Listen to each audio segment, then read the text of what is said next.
Morning बच्चों, first year की class में सभी बच्चों का स्वागत है। अपना जो टॉपिक चल रहा है गुलाम वंश के अंतर्गत आज अपन पढ़ते हैं नासिरुद्दीन महमूद। मैंने आपको पिछली क्लास में रजिया पढ़ाया था। रजिया के बाद अपन देखते हैं कि इल्तुतमिश के जो बाकी बचे हुए पुत्र थे उसमें बहराम शाह को उसके बाद गद्दी मिली थी। उसके बाद में अलाउद्दीन महमूद शाह को गद्दी मिली थी। उसके बाद आते हैं आपके नासिरुद्दीन महमूद। सुल्तान नासिरुद्दीन महमूद ने लगभग 20 वर्षों तक शासन किया, परंतु इस लंबी अवधि में वास्तविक शासन सत्ता किसके हाथ में रही, इस प्रश्न पर इतिहासकारों में काफ़ी मतभेद है। अधिकांश इतिहासकार उसके प्रधानमंत्री बलबन को वास्तविक शासक मानते हैं, जबकि कुछ इतिहासकार इसे नहीं मानते हैं। इसामी के मतानुसार वह बिना तुर्की सरदारों की पूर्व आज्ञा के अपनी कोई राय व्यक्त नहीं करता था और बिना उसके आदेश के अपने हाथ पैर तक नहीं हिलाता था। इसलिए डॉक्टर निजामी का मानना है कि नासिरुद्दीन ने पूर्ण रूप से सुल्तान पद का अमीरों के सामने आत्मसमर्पण कर दिया था। 40 मंडल का प्रधान बलबन सुल्तान को कठपुतली बनाकर उसके समस्त अधिकारों का प्रयोग करते हुए शासन करता रहा, परंतु कुछ इतिहासकार विशेषकर डॉक्टर अवध बिहारी पांडे इस मत को स्वीकार नहीं करते। उनका मानना है कि कम से कम 1255 ईस्वी तक शासन तंत्र का नासिरुद्दीन का काफ़ी प्रभाव रहा। सुल्तान बनने के बाद उसने तत्काल किसी भी सरदार को नायब ए मुमालिक के पद पर नियुक्त नहीं किया।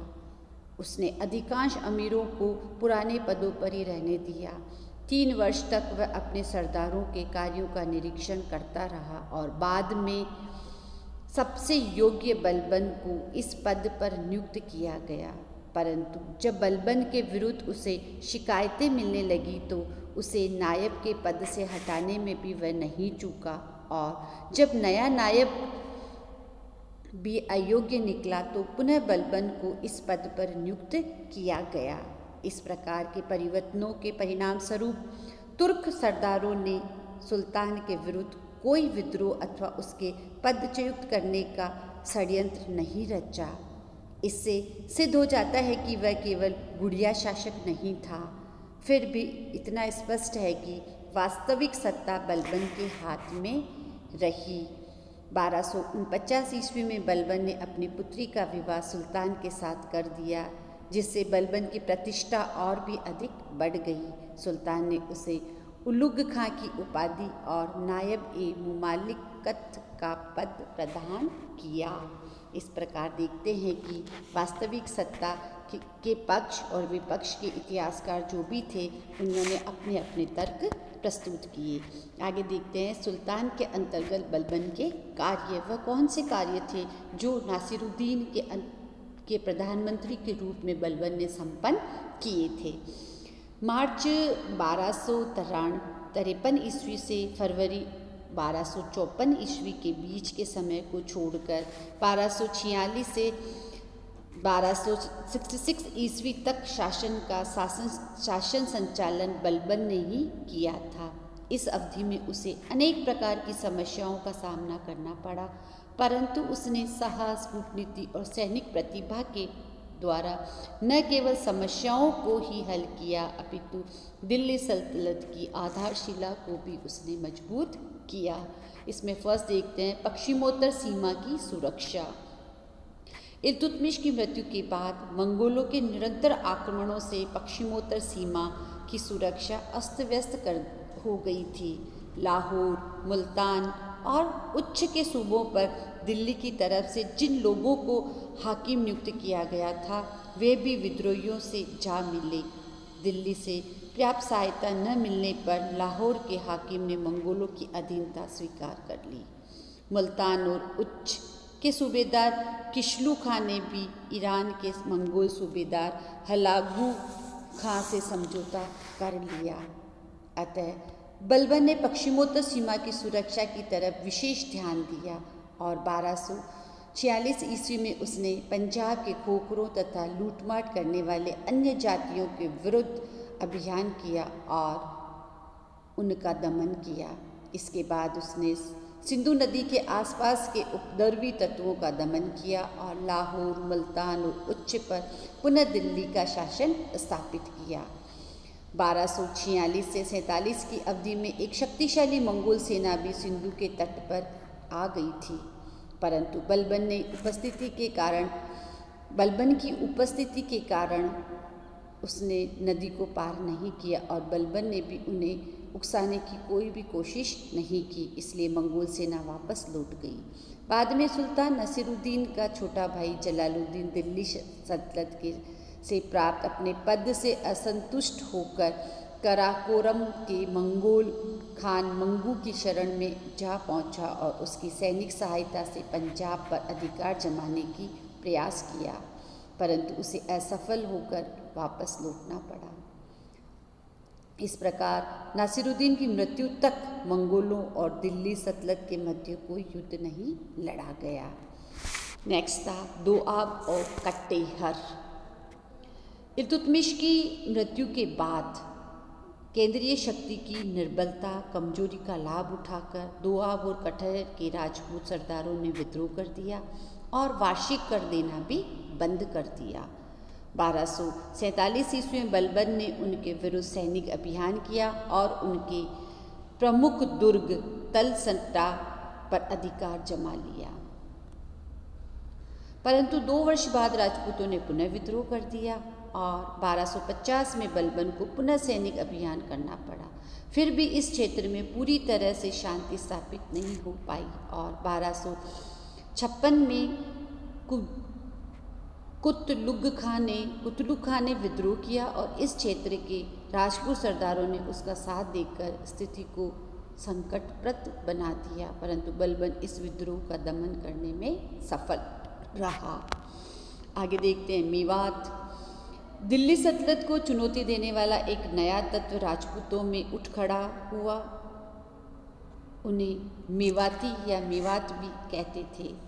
मेवाती जो वास्तव में जाधव भट्टी थे, इनका मुख्य क्षेत्र उत्तरी अलवर के आसपास था। उन लोगों में शिवालिक, हरियाणा और बयाना के क्षेत्रों में लूटमाट करना शुरू कर दिया।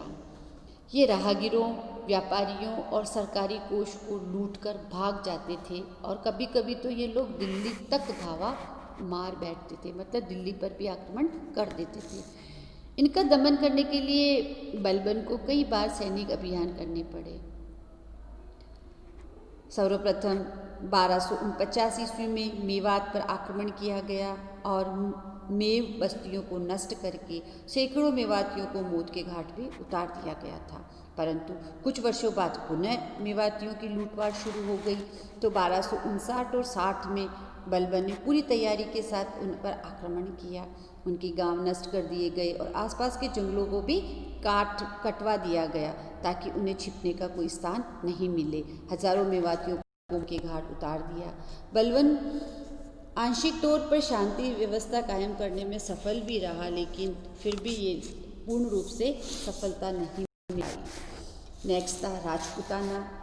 इल्तुतमिश के बाद दिल्ली सल्तनत को सबसे ज़बरदस्त धक्का राजपूताना में लगा। वहाँ के चौहान सरदारों ने रणथंबोर को केंद्र बनाकर दिल्ली पर धावे मारना शुरू कर दिए थे। चौहानों ने उत्तरी राजपूताना, कोटा, बूंदी और जालोर के क्षेत्रों को जालोर के क्षेत्रों पर अधिकार कर लिया था। अपनी शक्ति को काफ़ी उन्होंने सुदृढ़ कर लिया था।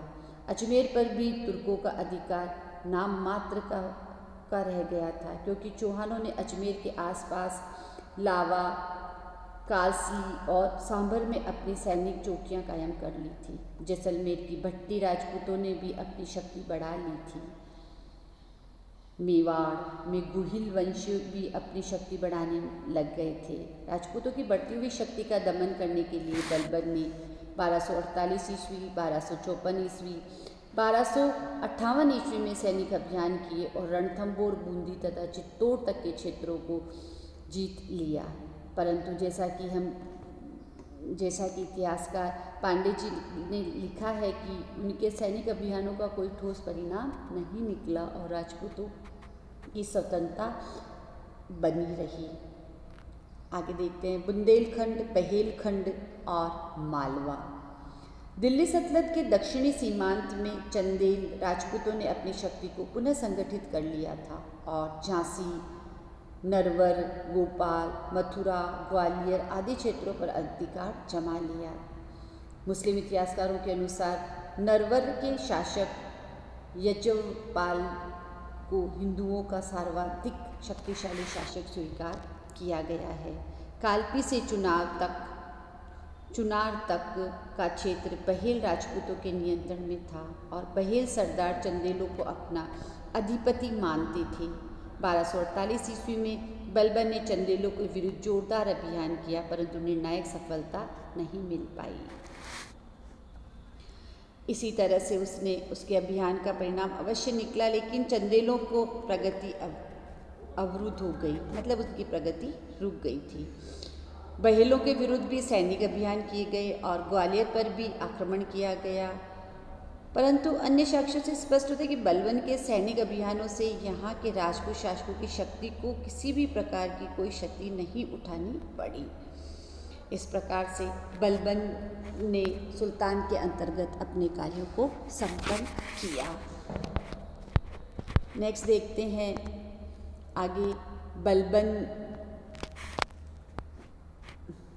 धन्यवाद बच्चों, आज यहीं तक। नेक्स्ट क्लास में मैं बलबन को किस तरह से पद से हटाया गया और वापस उसे पुनः लिया गया ये बताऊंगी।